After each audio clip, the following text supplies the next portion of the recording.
Hello చెప్పండి. Sir start చేసేద్దాం sir.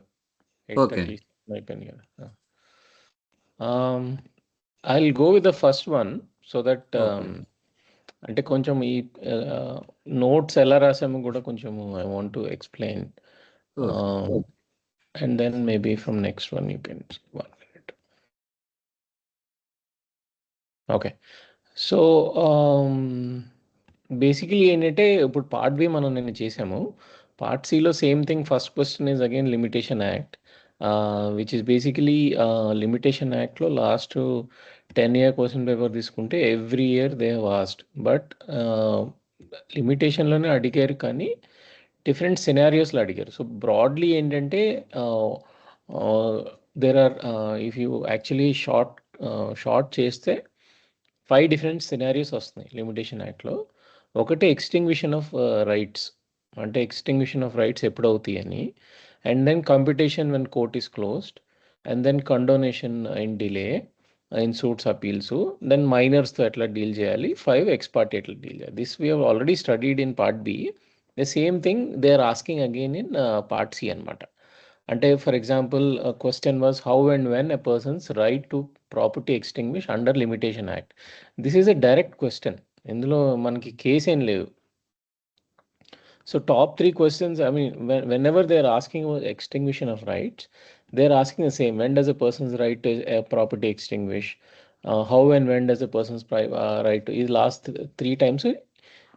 అంటే యూజువలీ పార్ట్స్ అంటే కేసు అడుగుతారు కదా, ex person he's done this అని. ఇందులో ఏంటంటే they are asking directly like a part B question అనమాట. So what I have done is first let's talk about all the rules, and then we will for each of them like 5 scenarios ఉన్నాయి కదా sir. 5 scenariosకి rules మనం ఏంటి అనేది first చదువుకుందాం. ఎక్స్టింగ్విషన్కి, కంపిటీషన్కి ఏంటి, కండోనేషన్కి ఏంటి, and minor and X పార్టీకి ఏంటి. సో మనము ఫిర్రాక్ అనాలిసిస్లో ఫస్ట్ ఫ్యాక్ట్స్ రాస్తాము, which is basically these are the facts and what are the issues, అంటే how does limitation act govern, ఏదైతే సినారియో ఉందో అది. నెక్స్ట్ రూల్స్ అనమాట, what are the rules within the limitation act. So first extinguishment of right. So clearly it is there in section 27 of the limitation act. So extinguishing of right and right of property. So basically in which ఏం చెప్తుందంటే at the determination of prescribed period prescribed for instituting a suit for possession of any property, the right to such property shall be extinguished. This applies mainly for the immovable property. The relevant limitation periods, Article 64 and 65 of the Limitation Act, 12 years to file a suit for possession of immovable property or to recover ownership from an adverse possessor. Once this period expires, the true owner loses ownership, and the possessor, who is adverse possessor, acquires ownership by operation of law. So the general rule which is there, 12 years పొజిషన్లో లేకపోతే మనము we lose the we under section 27 we have the extinguishment of right to property అనమాట. So ఇది rule. And then what are the cases, basically నిన్న ఈ Revamma case ఏదైతే ఉందో, Muni Chikkanna Reddy versus Revamma, this is a case about adverse position which was given in 2007. The Supreme Court in this case has clearly said that yes, అంటే guidelines ఏవైతే ఉన్నాయో adverse position 12 years తర్వాత వస్తుంది. They agreed that they have been continuous and hostile position. So the key ఏంటంటే ఇప్పుడు మనం ఎవరికైనా house రెంట్కి ఇచ్చామనుకోండి, వాళ్ళు 12 years దాటినాక వాళ్ళు ఇప్పుడు మేము 12 years పొజిషన్లో ఉన్నాం కాబట్టి ఇల్లు మాది అని వాళ్ళు కోర్టులో కేసేసి అడ్వర్స్ పొజిషన్లో తీసుకోవచ్చా? పాయింట్ ఏంటంటే దే కెనాట్ టేక్, బికాస్ ఆ 12 yearsలో they have to prove that they were in hostile position. Okay, hostile అంటే ఇది నాది అని వాళ్ళు హాస్టైల్ పొజిషన్లో ఉంటేనే it becomes an adverse position. Adverse పొజిషన్లో లేకుండా నార్మల్ పొజిషన్లో ఉంటే ఇట్ డజంట్ మ్యాటర్ అనమాట. సో ఇందులో ఏం చెప్పిందంటే the court clarified the distinctive nature of section 25 and holding that when the prescribe 12-year limitation period for true owner to recover position, that law not only bars the owner's remedy but also extinguishes their underlying ownership right to the property 12 years దాటితే. However, the intent, so intent ఏంటి? Intent వాడు adverse position అంటే వాడు హాస్టైల్గా position తీసుకున్నాడు ఆ 12 yearsకి. The court held that the physical position is insufficient. The possessor must have the intention to dispose the true owner. The Supreme Court ruled against the appellant, stating that they failed to provide specific intent to hold the land adversely against the true owner. Okay, this case remains as the primary authority for the rule in adverse position. It basically in fact you have to be in position, and in intent you have to be in position. So both fact and intent rendu undalanamata when you are quoting section 27. Okay, the second scenario is closed court. అది బేసికల్గా section 4 ఉంది కదా. For example court summer హాలిడేస్కి close అయినా next day opening day అప్పుడు మీరు వెళ్ళి ఆ లిమిటేషన్ పీరియడ్ ఏదైతే ఉందో అది కౌంట్ చేస్తారనమాట హాలిడే ఉన్న. So section 4 deals with it, and section 5 is basically condone of delay. For example నేను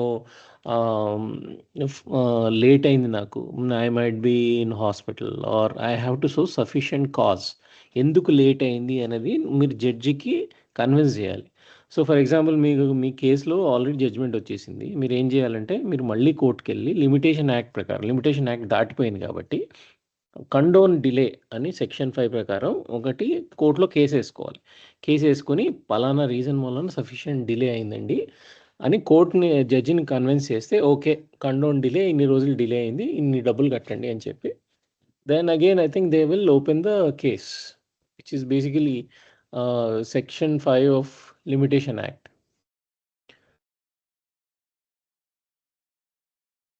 నేను ఇస్తాను. So that is the section 5, and the case in this scenario is basically there was a case in Jammu and Kashmir where a collector versus Mrs. Katiji, ఏంటంటే the state filed an appeal saying that land acquisition compensation, the appeal was exactly 4 days late. The High Court refused the condone delay, ఎందుకంటే మాకు అడ్మినిస్ట్రేటివ్గా late అయిందండి అని government చెప్తే ఒప్పుకోలేదన్నమాట. 4 days late అయినా అది మీ problem, so it is given, whatever is judgment given, it has to stand అని చెప్పేశారు. This case was also important because గవర్నమెంట్కి అగేన్స్ట్గా ఇచ్చారు కాబట్టి Supreme Court laid 6 specific guidelines, అంటే 6-point గైడ్ లైన్ ఇచ్చారు. ఆ గైడ్ లైన్స్ ప్రకారం మీరు అసలు కండోన్ చేయొచ్చా లేదా అనేది చెప్పారనమాట. సో అందులో last point 6th point was applicable to them. They say state is not a privileged litigant. Court must recognize that administrative red tape is a reality and not a given sign of bad faith. So red tape ఉంది, late అయింది మాకు, అందుకనే మేము లేట్గా చేస్తున్నామన్నా court ఒప్పుకోలేదన్నమాట. Okay, another scenario is minors delay. For example, if a person, a minor ఉన్నారనుకోండి, how does it work out? So if a person entitled to sue as a minor when the cause of action arises, limitation doesn't run during the period of disability. So when the disability ceases, the person may file the suit. So basically ఏంటంటే minor major నుంచి major అయినప్పుడు he has to look into the limitation period and immediately file అనమాట. Disability ఉన్నప్పుడు even if the normal limitation period is longer, no person can file the suit after 3 years from the date when the disability ceases. So disability cease అయిన 3 years లోపల case వేయాలన్నమాట. maximum extension after attaining majority is also 3 years. So ఇది case కూడా మనం part below చేసుకున్నాం. ఇది basically Darshan Singh versus Gurudev Singh. Son was a minor when the father died. He attained majority in 1977. He filed a suit for possession for father's land in 1982 within 12 years of turning 18, but more than 3 years after. The court said section 6 allows a minor to sue after 18, but limitation is 3 years. అంటే 77 + 3 80 లోపల fine చేయాలి. ఆయన 5 years తర్వాత చేసాడు, అందుకని అది accept చేయలేదు. ఇది ఏంటంటే ex parte there was a case Bagmal versus Kunwar Lal where the court has given an ex parte judgment. And తర్వాత ఏంటంటే దాన్ని కంటెస్ట్ చేస్తూ డిఫెండెంట్స్ సిగ్నిఫికెంట్ డిలే చేశారనమాట. The lower court rejected the application strictly focusing the fact that no separate formal application for condonation of delay has been filed along. అసలు ఫైలే చేయలేదు కాబట్టి supreme court ఈ విషయంలో ఏంటంటే కొంచెము లీనియన్సీ చూపించింది అనమాట. It condone the delay and order the application to set aside the expiry degree, ensuring that the parties had a fair chance to contest. This case actually bridges. It says that section 3 is strict, but section 5 should be applied flexibly. అంటే condone delay accept చేసి మళ్ళీ ఆ జడ్జ్మెంట్ని చూడండి, ఎందుకంటే ఫెయిర్గా అనిపించట్లేదు అని supreme court ఒక judgment ఇచ్చింది ex parte. So let's part సిలో మనకి ఏంటంటే for example ABC is scenarios ABC. నేనేం చేశానంటే ఇక్కడ సినారియోస్ 10 సినారియోస్ ఉన్నాయి కదా. First 3 scenarios is all about persons right to property extinguishment అనమాట, which is basically this ABC అని ఇక్కడ రాశాను, extinguishment of right of properties. So ఇప్పుడు మనము అప్లికేషన్ దీన్ని చేసినప్పుడు సరే రూల్స్ రాసాము, దాని సెక్షన్స్ రాసాము, now how are you going to apply. So first 3 దాంట్లో ఏంటంటే right of property ఎక్స్టింగ్విషన్ once the limitation for position expires. So section 27, article 64, 65 in Revamma, the Supreme Court clarified it is a substantial extinguishment, not procedural. So suppose A owns a piece of land, B wrongfully occupies, after 12 years technically they lose it and they have to be in hostile position. B has to be in continuous open and hostile position. That is a key. Okay, so these are the first 3 scenarios key. This is the application we are going to do. And if you go back to the 4th scenario, it says Dr. Chaudhary appeal period expired when the court was closed. Discuss provisions for accepting such appeal. Another case is when limitation period expired during summer vacation, when can the suit be filed? Okay, and the third one, plaintiff was imprisoned during limitation period. Can the delay be condoned after release? Okay, so let's go back to this D and E, and because D and E are court close idi kabatti, we'll come back to the application. D and E లో ఏంటంటే court close అయింది, limitation period దాటిపోయింది, అప్పుడు ఏం చేయాలి? If the appeal of the suit expires when the court is close, section 4 allows filing on the next opening day. So this is the key. Next reopening day ఎప్పుడైతే ఉంటుందో అప్పుడు వెళ్ళి file చేయాలన్నమాట, which we have discussed in this Harinder Singh, Ajit Singh కేసులో. So the limitation period for Dr. Chaudhary appeal ended during summer vacation when the court was not functioning. So under section 4 is not required to file the condonation akkarledu. He can validly file after the day opens anamata. Okay, so these are some examples. And when inko scenario anukunnam kada, when the person is imprison ayindi, limitation period దాటిపోయింది, వాడు బయటకు వచ్చినాక can he apply? So when the plaintiff was imprisoned during limitation period, delay may be condoned under section 5 if the imprisonment prevented timely filling and sufficient cause is shown, which is guided by the Katiji case. Next to minor delay, the minor's right to sue. Next, let's see the scenarios. Ain scenarios unnayani. A minor has right to sue for the property but waits 3 years after majority. Is the suit barred? Okay. So ABC firm, A owns firm BCD, B insane, C minor. A owes money to BCD. So B is insane, C is minor. When does limitation run against each? Okay. So మైనర్స్కి వచ్చేటప్పటికి application ఎలా ఉంటుందంటే, the minors right to sue exist during major but limitation period during that period. Once attaining majority, it starts fresh under section 8. Within 3 years of attaining majority, they have to do. So here the plaintiff waited for 3 years after becoming major, then filed the suit. Since the 3 year దాటిపోయింది కాబట్టి condonation of delay కూడా accept చేయరు, unless there are some medical proof of illness అది ఇస్తే కానీ వాళ్ళు చేయరు అనమాట. Okay, next coming to the H, where they said that BC or A owes firm BCD, B insane, C minor. When does the limitation run against each? So వీళ్ళు ఏంటంటే insane minor కాబట్టి B and C, whenever they come out of the disability, C ఏమో minor నుంచి major అవ్వాలి, B inside నుంచి ఇది అవ్వాలి, అది అయినప్పటి నుంచి 3 years కౌంట్ అవుతుంది. That's what is the application. Okay, since 3 years the right of suit becomes, the court may therefore condone the delay upon being satisfied upon medical proof of illness.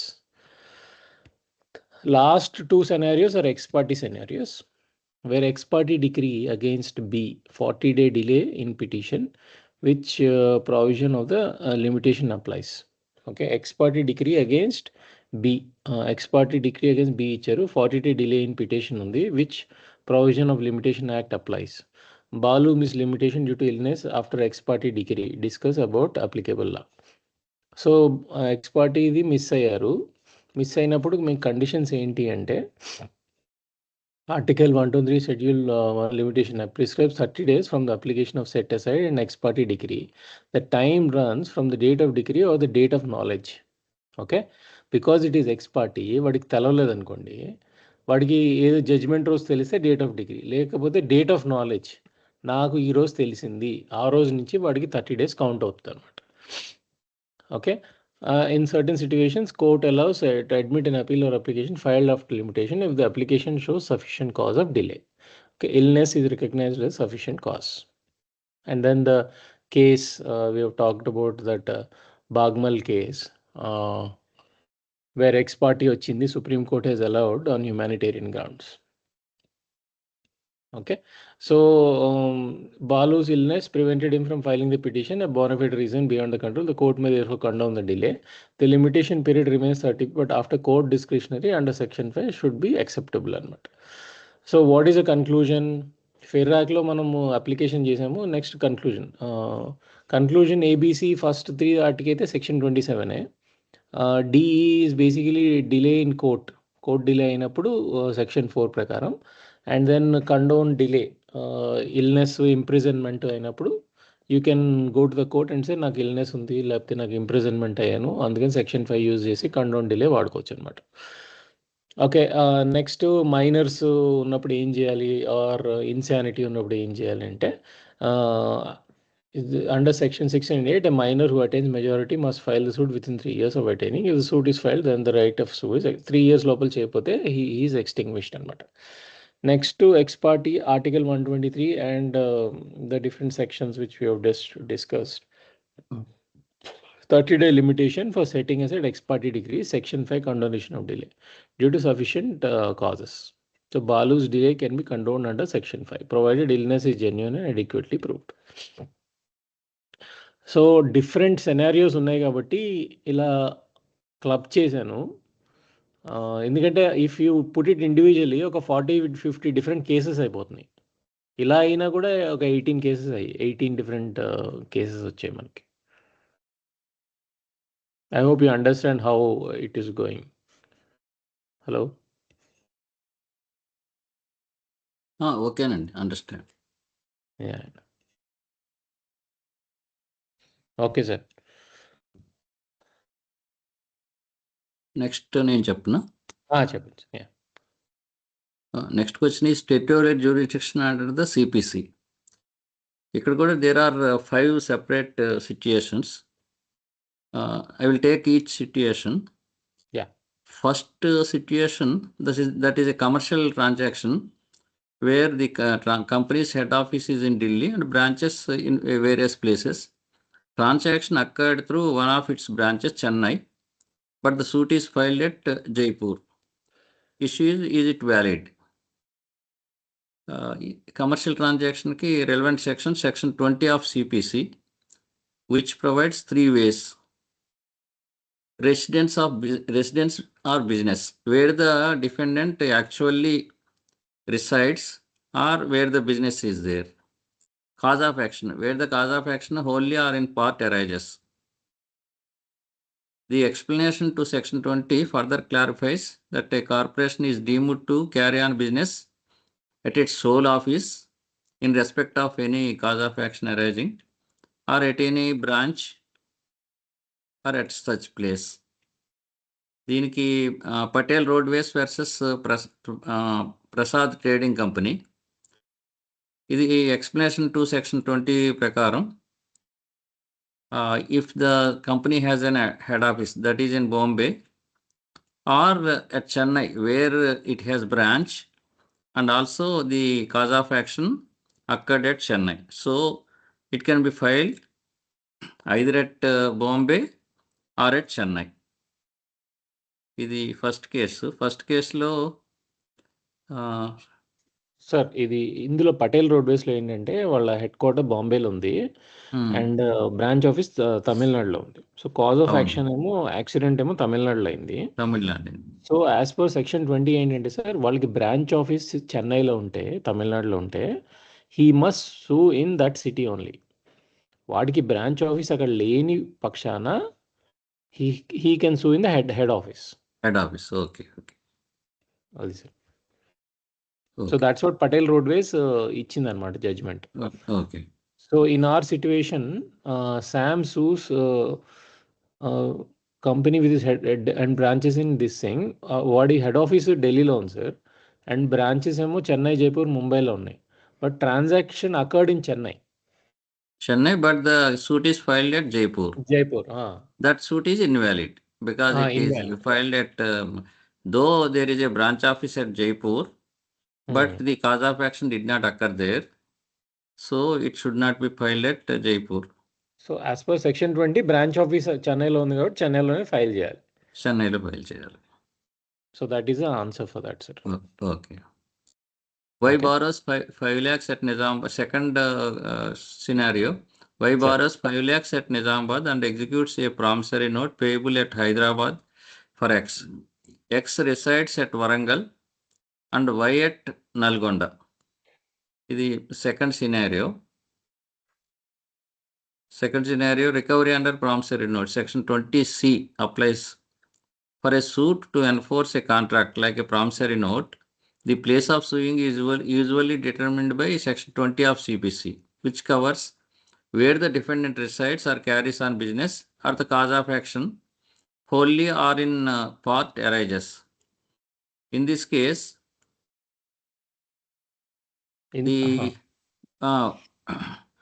so there is a case also, sir. There is a case, landmark case also, where this Gupta versus Taramani promissory suit issued in Bangalore, and but the Taramani widow was residing in Delhi, sir. Okay. So payable on demand on Bangalore and Raseru. When payment was not made, Taramani sent demand notices from Delhi and filed a recovery suit in Delhi. Arguing that only both Bangalore and Delhi had jurisdiction. Actually ఏంటంటే the point ఏంటంటే ఎక్కడైతే డెట్టార్ ఉంటాడో, ఎవడైతే మన దగ్గర డబ్బులు తీసుకున్నాడో defendant అంటారు కదా సార్, వాడి రెసిడెన్స్ దగ్గర చేయాలి, లేకపోతే కాజ్ ఆఫ్ యాక్షన్, కాజ్ ఎక్కడ ఏ సిటీలో జరిగిందో అక్కడ చేసుకోవచ్చు అనమాట. Okay. So in this case Y borrows 5 lakhs at Nizamabad and either at Nizamabad or Nalgonda. Why resides at Nalgonda? At these both places, the suit can be filed. Correct, sir. Correct. And okay, we'll just cross verify that. ఇవన్నీ ఇట్లా simple గా చెప్పుకుంటూ వెళ్ళిపోతానండి. ఇంకా అదే sir, అదే ఇది answer కరెక్టే కదా నేను చెప్పింది? కరెక్టే సార్, కరెక్టే. Why the borrower, the cause of action, because he borrowed at Nizamabad, that is the cause of action that occurred at Nizamabad, that can be filed at Nizamabad. Because why borrowed? Why is the debtor? He resides at Nalgonda, so the case is to be filed at either at Nalgonda or at Nizamabad. Okay, sir. The cause of since Y resides at Nalgonda, suit can be filed in event having jurisdiction over Nalgonda. Correct. Yeah, residence or cause of action. Residence or cause of action. Residence of that defendant. X of Warangal. Next question వెళ్ళండి. Yes. X of Warangal publishes a defamatory statement in Hyderabad against Y of Nizamabad. This is regarding defamatory case. Section 19. Suits for compensation for wrongs to person or movable property. A suit for compensation for wrong done to the person or to movable property may be instituted at the option of the plaintiff, either in the court within the local limits of whose jurisdiction the defendant resides or carries on business or personally works for gain, or in the court within the local limits of whose jurisdiction the wrong was done. Here in this case, C of X of Warangal publishes a defamatory statement in Hyderabad. హైదరాబాద్లో డెఫమేటరీ suit వేశారు కాబట్టి cause of action is in Hyderabad. It can be filed there or because here defendant is X because he published. He resides in Warangal. It can be filed in either in Hyderabad or in Warangal. Defamatory was published in Hyderabad. Alternatively, defendant resides at Hyderabad. Both forms valid on this. Correct. Okay. Next. A contract between X, Nizamabad, and Y, Mehboob-Nagar, is executed in Hyderabad. Which courts would have territorial jurisdiction to entertain a dispute arising from the contract executed between X and Y? Contract, this is regarding contract. Contract execution. దీంట్లో అంతకుముందు దాంట్లో Frankfinn Aviation Services Limited versus Tara Kekar and others, that is the case. అవును sir. Next దాంట్లో contract execution under section 20 of the civil procedure code. A civil suit can be filed in a court where the defendant resides. అంటే ఇది common, defendant residence దగ్గర వేయటం అన్నది this is common for all. Where the defendant resides, carries on business or personally works for gain, where the cause of action wholly or in part arises. Accordingly, the place where a contract is made or executed and the place where it is to be performed both constitute parts of the cause of action.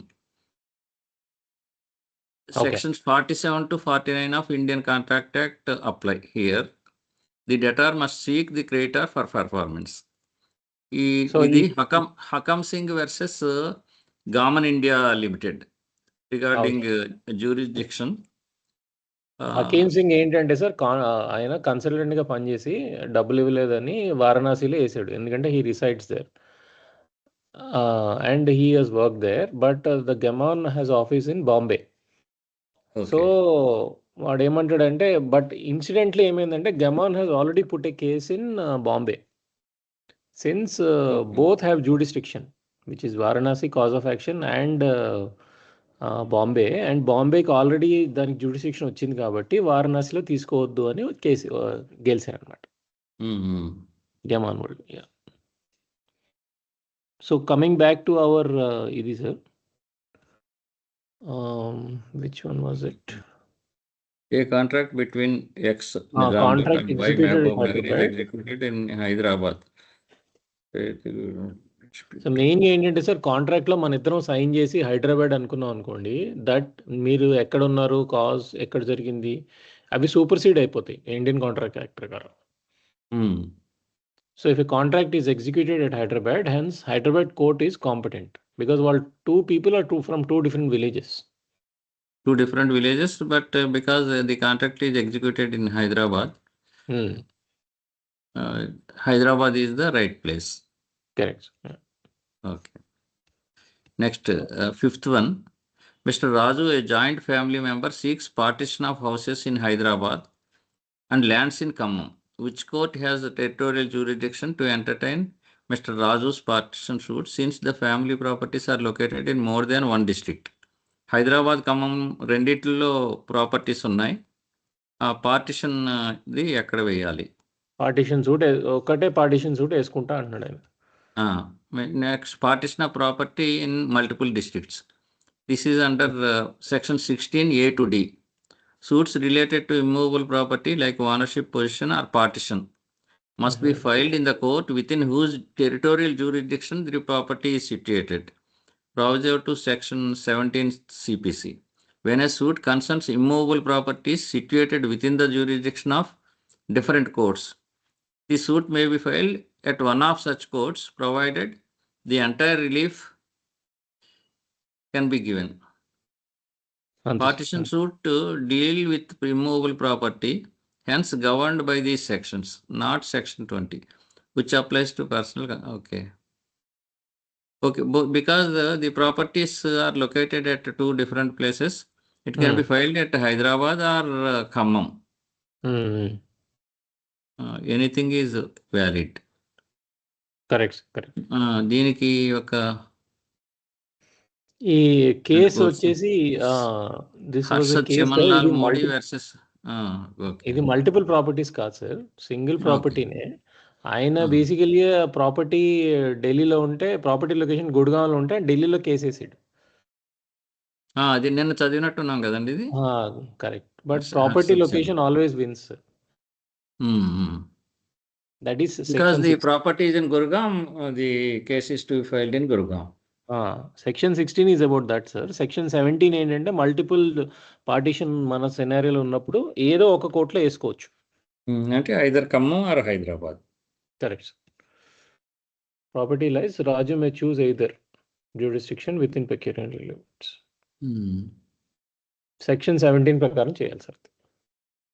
Okay. So these are the 5 different scenarios. So basically sir మనం ఈ limitation first ఏంటంటే limitation act ప్రకారం various scenarios ఉన్నాయి. And territorial jurisdiction అంటే ఎక్కడ case వేయచ్చు ఏంటి అనే దాని మీద డిఫరెంట్ సెక్షన్స్ ఉన్నాయి అనమాట. ఇవి ఈ 2 చదువుకుంటే గ్యారంటీ సార్ ఒక క్వశ్చన్ ఎగ్జామ్. అవునండి, అవును, చాలా సార్లు వచ్చింది. 10 times వచ్చింది సార్ అది. ఇదేమో 7 times వచ్చింది. అంటే ఎవ్రీ ఇయర్ దర్ రిపీటింగ్. అవునవును. ఓకే నెక్స్ట్ సార్, మీరు చెప్తారా? మీరు చెప్పండి. యా. సో సార్ చేసినట్టు will just go with different scenarios. So ఈ బేసికలీ ఇదేంటంటే ఎగ్జిక్యూషన్ ఆఫ్ డిక్రీస్, అంటే ఒక ఆర్డర్ వచ్చేసినాక దాన్ని ఎగ్జిక్యూషన్ చేయాలి. ఎగ్జిక్యూషన్ చేసేటప్పుడు what are the different scenarios that are coming. So for example A seeks to attach agriculture produce and implements belonging to judgment. So బేసికల్గా ఏంటంటే డెటార్ ఎక్స్ మీద వాడు కేసు గెలిచి నాకు వాడు అగ్రికల్చర్ ప్రొడ్యూస్, వాడి ఇంప్లిమెంట్స్, అగ్రికల్చర్ పనిముట్లు వాటి మీద కూడా నాకు అటాచ్మెంట్ కావాలి అని ఎగ్జిక్యూషన్లో అడుగుతున్నాడు అనమాట. So what does the rules a attachment of property rule section 60 of civil procedure code lays down the type of property liable for attachment and sale in degree.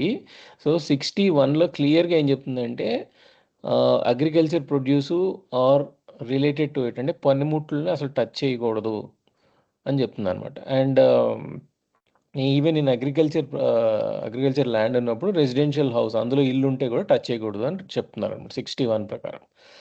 So this was the case where Govindan versus Govindarajan is a similar case where agriculture property livelihood tools చేయమంటే Supreme court said you cannot do it. So basically the rule ప్రకారం if you do the application 1 minute. So A cannot attach agriculture produce or implements as they are exempt under section 61 అన్నమాట. Okay, that is the first 60 subsection 1. 60 subsection 1. So అందులో multiple ఉన్నాయి. If you want to learn them and right in exam you will get more points. The second is A files an execution petition praying for attachment and arrest of a judgment debtor. So basically ఈయన ఏమంటున్నాడంటే both attachment చేయండి, arrest చేయండి, 2 చేయండి అంటున్నారు. So simultaneous attachment are ruled which rules basically relevant sections ఏంటంటే section 51 power of court to enforce execution. A decree may be executed by the following modes: by delivery, by attachment, by arrest, by appointment of receiver and in such manner where a court deems perfect. So order 31 rule 30 deals with execution by attachment, sale and arrest and decree idi. So what ఇవన్నీ rules ఉన్నాయి అనమాట. Degree holder may pray for multiple modes. So multiple మోడ్స్ని వాళ్ళు అడగటంలో తప్పలేదు, legally correct. So ఈ విషయంలో actual simultaneous execution of attachment and arrest and attachment is very rare and unless justified by circumstances. So మన సిచ్యువేషన్లో వాళ్ళు ఏం చేశారంటే ఏమే సైమల్టేనియస్లీ సీక్ అంటే వాడు ఆబ్వియస్లీ కోర్టుని అడగొచ్చు attachment and arrest under order 21 rule 30 ప్రకారం అడగొచ్చు. A being a decree holder has a right under section 2 to seek enforcement decree by both attachment. The court will examine the facts. Obviously the court has to examine particularly whether X has the means to pay and whether no payment is lawful. If satisfied, they may do both arrest and attachment through execution. Okay. Alternate reliefs ఏంటంటే fails to satisfy the decree, arrest can follow. The burden of proof lies on A to show that X has sufficient means but is evading payment. So ఎవరైతే మనకి case వేస్తున్నారో basically arrest ఎందుకు చేస్తారు? వాడు ఇక్కడి నుంచి వెళ్ళిపోయి execution చేయను and attachment ఎందుకు చేస్తారు? ఆ ప్రాపర్టీని వేరే అమ్మేసుకుందాం అని. సో ఎవరైతే కేసు వేస్తున్నారు, ఎవరైతే whoever he's won the decree, it is his responsibility to prove. The burden of proof lies on A to show that X is doing all this, which is an important thing. Okay. అంటే దీనిలో attachment first చేసి అది success కాకపోతే అరెస్ట్కి వెళ్ళొచ్చు కదా. అంటే sir ఇప్పుడు 2 things ఉన్నాయి. అంటే యాక్చువల్ సెనారియో మనకు తెలియదు కదా. So we have to write different hypothetical situations and then answer for them అనమాట. ఓకే. అంటే సో ఇన్ దీంట్లో certain situations attachment and arrest can be done simultaneously అని రాయొచ్చు. the whole point is both of them can be done together. So if the judge is convince that వీడు property అమ్మేస్తున్నాడు, దేశం నుంచి పారిపోతున్నాడు, both of the things that he's doing at the same time, which A has to prove, then the judge might say yes. So the next scenario is X obtains a money decree for 8 lakhs. Y willfully refuses payment. So ఈయనకి 8 lakhs ఇమ్మని వచ్చింది. Y is saying I will not give. Okay. So basically in this 1 minute, sir. Simultaneous arrest అయిపోయింది. Next arrest and detention for non payment. Same thing. Jolly Varghese wilfully ఆయన నేను కట్టను అన్నాడు. అన్నప్పుడు what they legal action application what they have done is, since Y wilfully refuses to pay despite capacity, X can seek arrest and detention under section 51C subject to proof of means of source. It's the same thing. Y has sufficient means to pay 8 lakhs and his refusal is deliberate and willful, and the court may order civil imprisonment under Rule 40. Okay. Okay. And there's another thing, the fifth scenario. Fourth scenario. The court directs the judgment debtor to execute a document, but he refuses. So ఇందులో ఏంటంటే నువ్వు execute చెయ్యి అంటే వాడు refuse చేస్తున్నాడు అనమాట. నేనైతే వెళ్ళి సంతకం పెట్టను అంటున్నాడు, because he lost the case. So what they do is execution of document by the court. So relevant provisions 51 ఏంటంటే mode of execution. The court has a right to execute a document under section order 21 rule 34, execution of documents by court. Okay. If a person refuses or neglects, then the court can sign and give him on his behalf and give him anamata. So in this scenario, if you take on the refusal to execute the document, the court itself can prepare and execute through Rule 34, giving full legal effect. The decree requires a judgment debtor to execute a certain document. Since he refused, the decree holder can apply for Order 21 Rule 24 CPC. So basically ఆయన refuse చేస్తున్నాడు కాబట్టి మళ్ళీ ఒకటి petition వేసుకొని order 21 Rule 34 ప్రకారం petition వేసుకొని, and then the court will direct, prepare a draft, send it to JD for any objections. After hearing, settle the draft and court officer to execute and sign. So the court officer execute sign చేస్తాడు, which is fully legal. And fifth one ఏంటంటే Q, a judgment debtor deposits the decreal amount in bank claiming discharge from liability. So వీడు ఏం చేస్తున్నాడంటే డబ్బులు వేసేసి బ్యాంక్లో he saying I'm discharge from the liability. So how far is it true? Discharge by deposit of decretal amount, అంటే ఏదైతే డిక్రీలు వచ్చిందో అమౌంట్ డిపాజిట్ చేశాను అంటున్నాడు. The judgment depart may as per the rule order 21 Rule 1, mode of payments ఏంటి? The judgment debtor may pay the decreal amounts by payment into the court whose decree is being executed, payment out of court directly to decree holder, any other mode permitted by the decree of the court. So upon such payment, the JD must inform the court in writing and prove payment to the DH. So order 21 rule 2 ఏం చెప్తుంది? Certificate of payment or adjustment. If the payment or adjustment is made to the court, it must be certified by the decree holder of the court, otherwise it is not recognised. So మనం నిన్న కూడా చదువుకున్నట్టున్నాం, వాడికి కోర్టులో వేసాను అని ఏదే decree హోల్డర్కి నోటీస్ ఇవ్వాలి. నోటీస్ ఇవ్వకపోతే ఇట్ ఈస్ నాట్ వ్యాలిడ్. ఏదో డైరెక్ట్గానే వేయచ్చు, లేకపోతే కోర్టులో వేస్తే వాడికి నోటీస్ ఇచ్చి చేయాలన్నమాట. A deposit in private way not into code or its payment to degree holder unless specifically authorized. Thus, it is not discharge the JD from liability under the decree. So వాడు డబ్బులు వేసేసాను, నేను వేసేసాను ఇంకా అయిపోయింది నా కేసు అంటే అవ్వదు. He has to inform the court and he has to get it. వాడు ఓన్ వాడి బ్యాంక్లో వేస్తే సర్టిఫికేట్ తెచ్చుకోవాలి, లేకపోతే కోర్టులో వేస్తే నోటీస్ ఇవ్వాలి.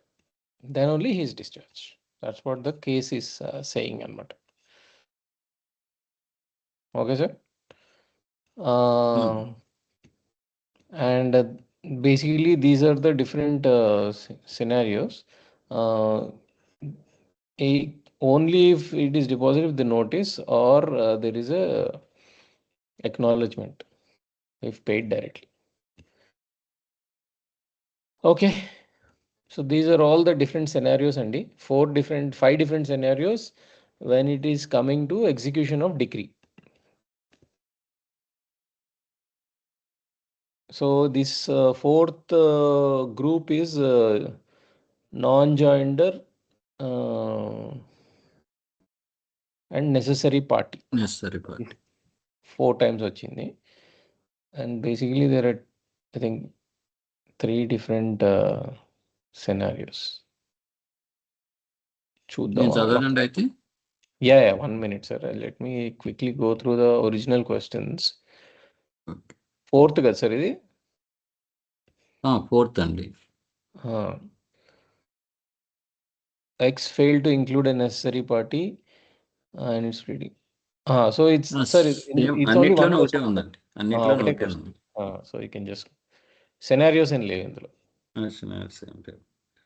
X files a suit in a civil suit for declaration. 1 minute. Fail to implead a person who is a necessary party. Question అన్నిట్లోనూ ఒకటే ఉందండి. Someone whose rights or interests are directly affected by the case. Necessary party అంటే that is someone whose rights or interests are directly affected by the case. The question is, what is the legal effect of failing to include such a necessary party in the pleading? Issue, what is the consequence of not impleading a necessary party in a civil suit? Does the omission render the suit defective, void, or liable for dismissal? Rule Order 1, Rule 9, misjoinder and non-joinder of parties. No suit shall be defeated by reason of the misjoinder or non-joinder of parties, provided that nothing in this rule shall apply to non-joinder of a necessary party, except necessary party అనేది exception. Misjoinder, non-joinder ఉంటే that will not affect, but if it is a necessary party, that will affect. This means misjoinder or non-joinder usually does not invalidate a suit. Exception is failure to include a necessary party. Order 1, Rule 10(2), power of the court to add parties. The court may at any stage of the proceedings add any person who is a necessary or proper party to enable it to effectively and completely adjudicate upon the matter's dispute. Definition of necessary party definition. A necessary party is one without whom no effective decree can be passed by the court. A necessary party లేకపోతే proper degree pass చేయలేదు court, కాబట్టి he is very important. Next one is proper party. Proper party is one whose presence enables the court to completely, effectively and finally adjudicate the matter. Proper party ఆయన presence కోర్టుకి important, అంతేగాని అది necessity కాదు. Case deputy commissioner Hardoi versus Ramakrishnan Nair. The Supreme Court of India provided that definitive distinction between necessary party and proper party. Supreme Court ఇచ్చింది, అది effectiveness test necessary పార్టీకి.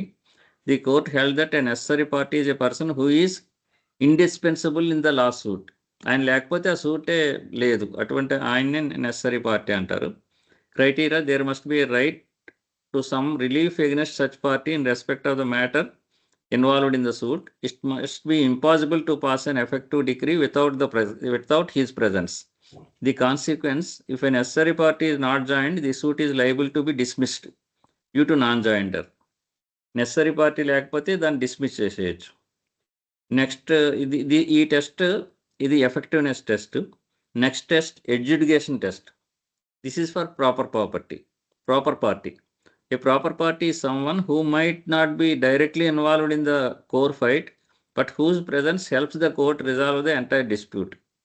అంటే ఆయన సపోర్ట్ చేస్తారు, దానికి ఆ సూట్కి సపోర్ట్ చేస్తారు డిగ్రీ ఇవ్వటానికి. No specific relief may be needed against them. However, their presence enables the court to completely and effectively settle all questions involved in the suit. If a proper party is missing, the suit is not dismissed, but the court may order them to be added to avoid a second lawsuit later. Necessary party లేకపోతే dismiss చేసేయచ్చు, proper party లేకపోతే dismiss చేయకపోవచ్చు, కానీ ఒక possibility ఉంది, next ఇంకొక suit కూడా వచ్చే పాసిబిలిటీ ఉంది. కాబట్టి ప్రాపర్ పార్టీని కోర్టు యాడ్ చేస్తుంది. ఈ కేసులో X omitted necessary party without including ineffective అయిపోతుంది. కాబట్టి కోర్టు ఫస్ట్ థింగ్ ఏమిటంటే direct X to add the necessary party under order 1 rule 10 sub rule 10(2). First court necessary పార్టీని యాడ్ చేయమని చెప్తుంది. ఇఫ్ ఎక్స్ ఫెయిల్స్, ఆయన కనుక తీసుకురాకపోతే the suit may be dismissed for non joinder of a necessary party. అది necessary party లేకపోతే first it will direct to add that necessary party. If the plaintiff fails to add that party, the suit will be dismissed. ఇది order 1 rule 10(2).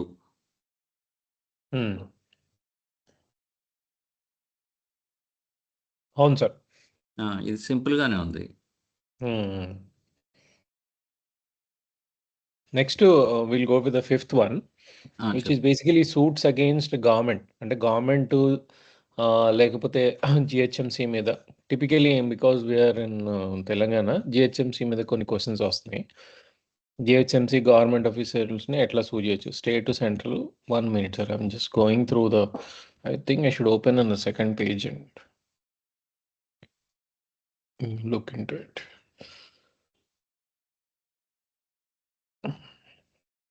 Questions the list వేడిగా పెట్టుకుంటే ఈజీగా ఉంటుంది. So basically there are 4 questions that are coming up. I think we have listed the questions there. Facts లో వచ్చేసినాయండి questions అన్ని. మీరు direct గా facts దగ్గర చదివేసి, అదే సార్, ఫ్యాక్ట్స్ దగ్గర చదివేస్తే సరిపోతుంది. అదే. సో ఫస్ట్ ఏంటంటే Shrimati Roja wishes to file a suit against the state government seeking damages.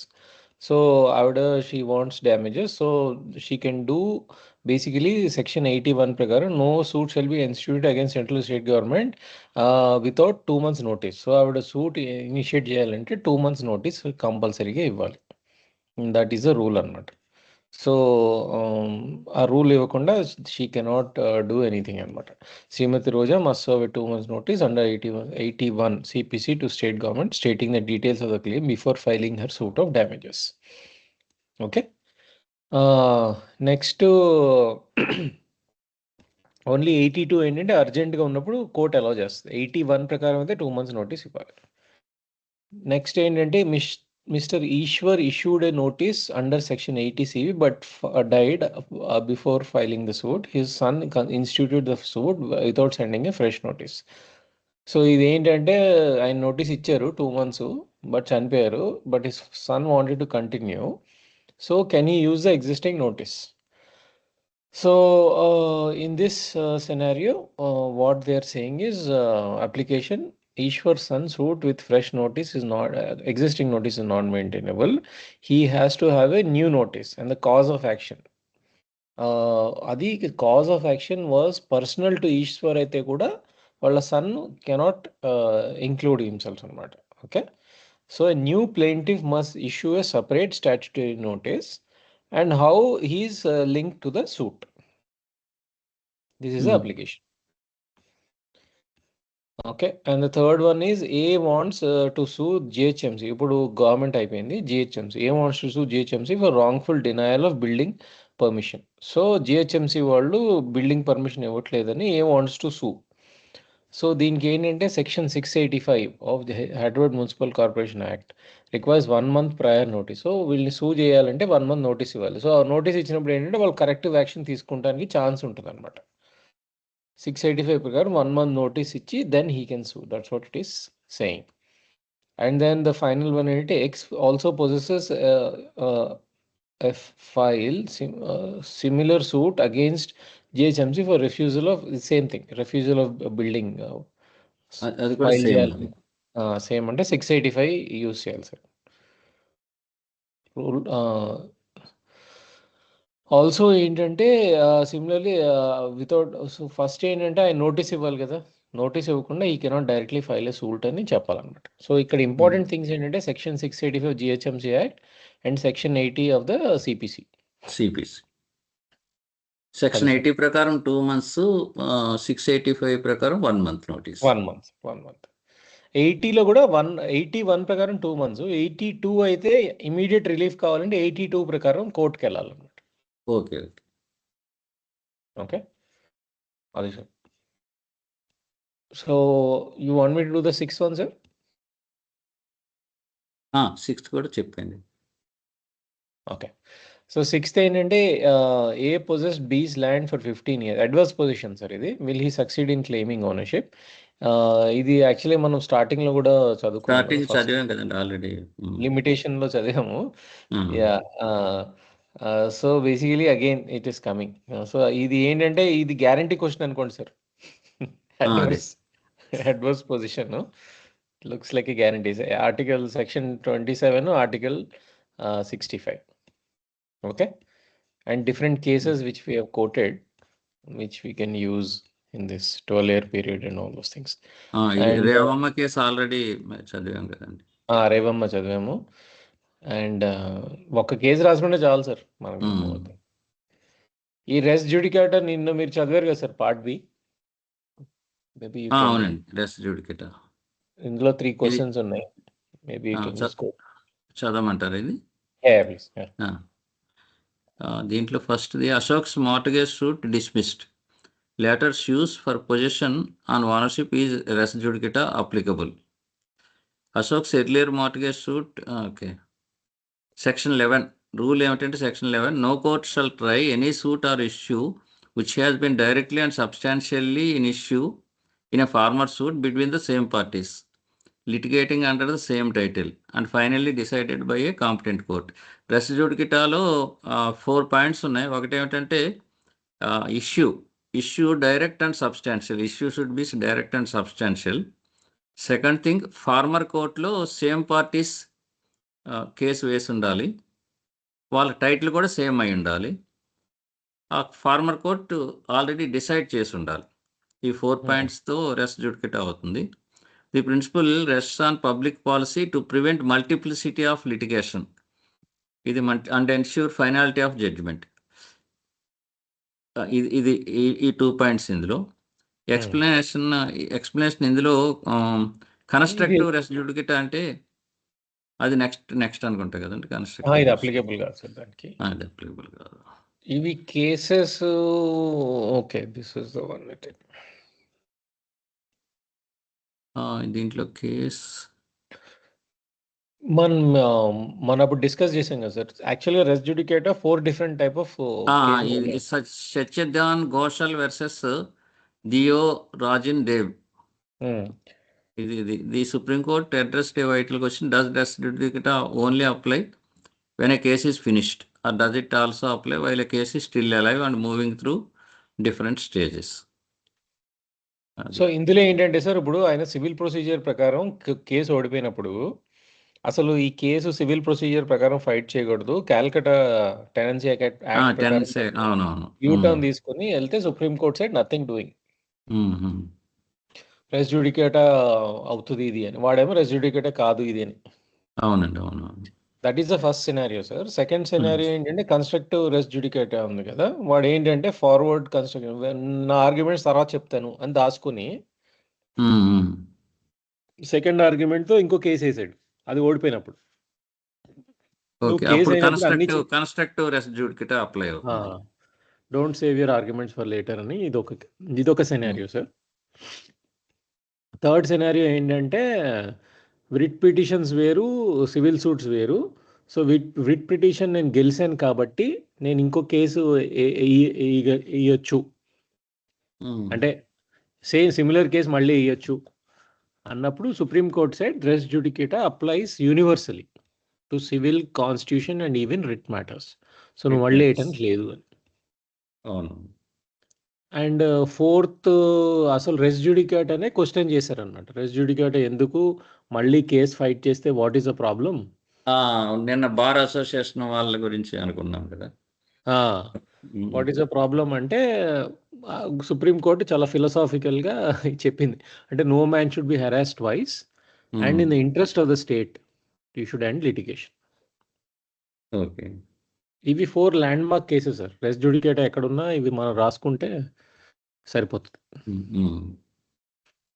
So coming back to this application sir, మీరు చెప్పండి సార్. అప్లికేషన్ అండి, okay. One minute.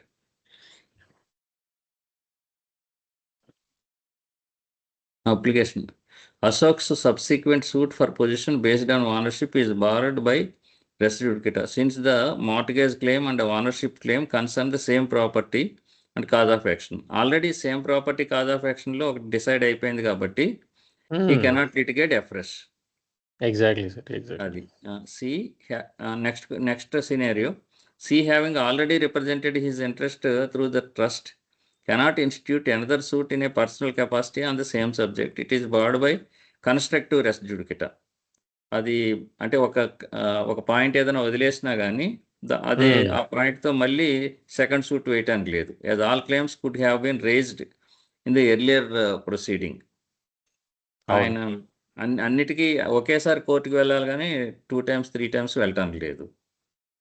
Third one, A's second suit against B as a trespasser is also hit by res judicata since the nature of possession and entitlement over the same property has already been adjudicated in the earlier landlord-tenant dispute.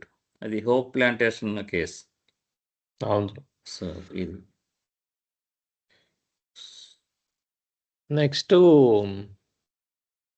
we'll do till 10 sir. మిగతా అన్ని అట్లాగే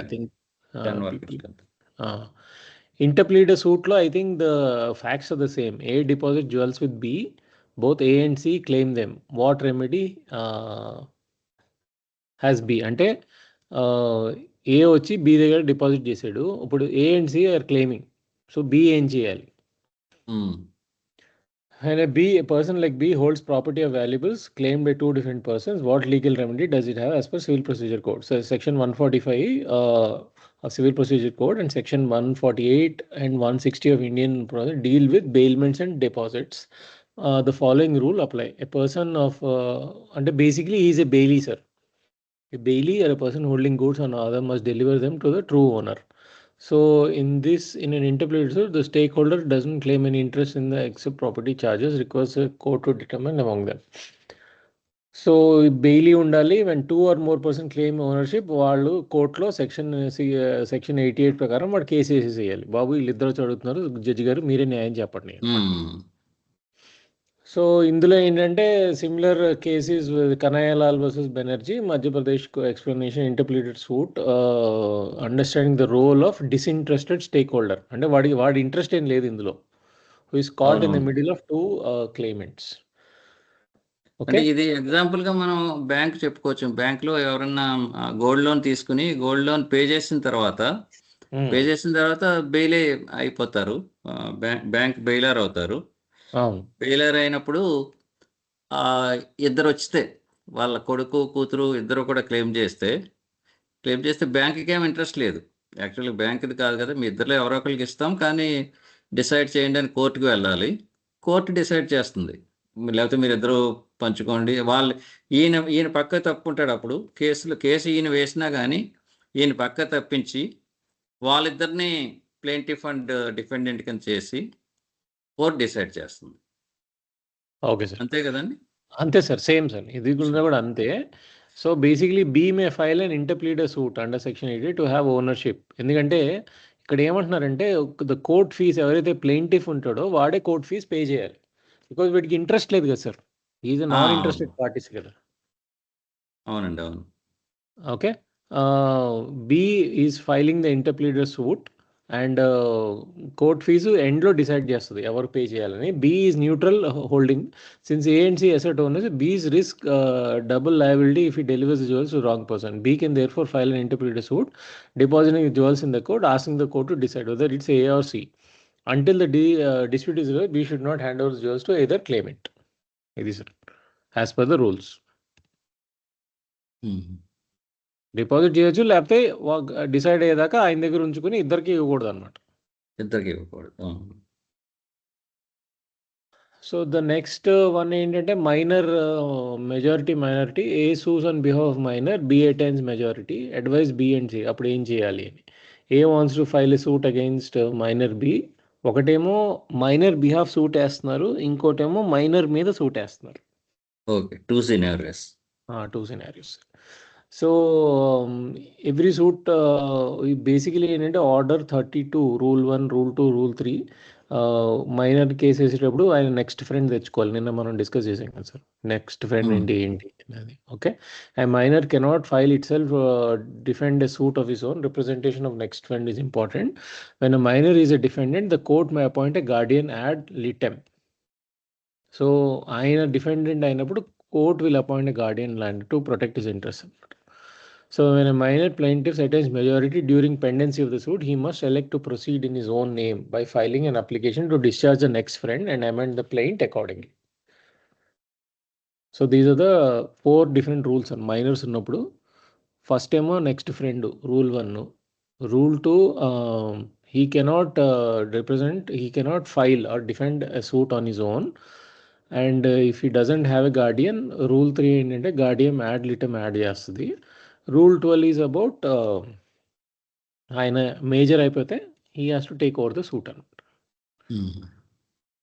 so these are the 2 cases నిన్న మనం discuss చేసాము. ఆయన పెద్దగా అయినాక ఒకటేమో నెక్స్ట్ ఫ్రెండ్ ఇమీడియట్గా చేసి వాడు తీసేసుకోవాలని రామేశ్వర్ ప్రసాద్ రామ్ కుమార్. ఇందులో కైలాష్ చంద్ర వర్సెస్ ఓం ప్రకాష్లో ఏంటంటే the minor after attaining majority wanted the guardian to continue the name in the name of next friend.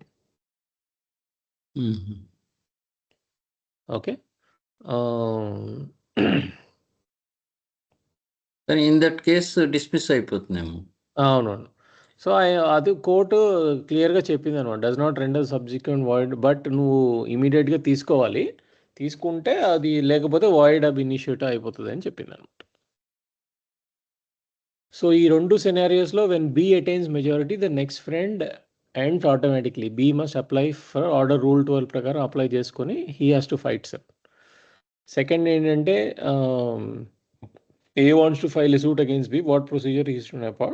When A wants to sue B minor, he must ensure appointment of a guardian ad litem by the court under rule 3, so that the minor's defense is properly represented. So these are 2 important points. Okay. So we'll just do the last one and then close it off. Maybe tomorrow part A చేసుకుందాం sir. Part A చేద్దామండి. ఇది దీంట్లో సరిపోతాయి ఇంతవరకు. చాలు sir. More I think covered a lot. Okay sir, will close today and then we'll do again tomorrow. Okay. Arrest before judgement కూడా నిన్న చదివినట్టున్నాం. నేను చదివాను sir, same thing. Arrest before జడ్జిమెంట్లో కూడా సార్ మీకు X files a suit and wants to arrest and of a defendant property and X want arrest, same అరెస్టే అడుగుతున్నాడు, అరెస్ట్ అండ్ ఇది అడగట్లేదు. సో అరెస్ట్ అండ్ దానికి 33 రూల్ 1 సివిల్ ప్రొసీజర్ కోడ్ ఉంది sir, arrest before దీనికి. అది sir. Okay okay అండి. Okay sir, thank you. వాళ్ళు వెళ్ళిపోయారు అందరూ. Okay, thanks. ఓకే సార్, రేపు పార్టీ చేద్దాం అండి అయితే. ఓకే సార్, పార్టీ చేసేద్దాం. Yeah, thanks.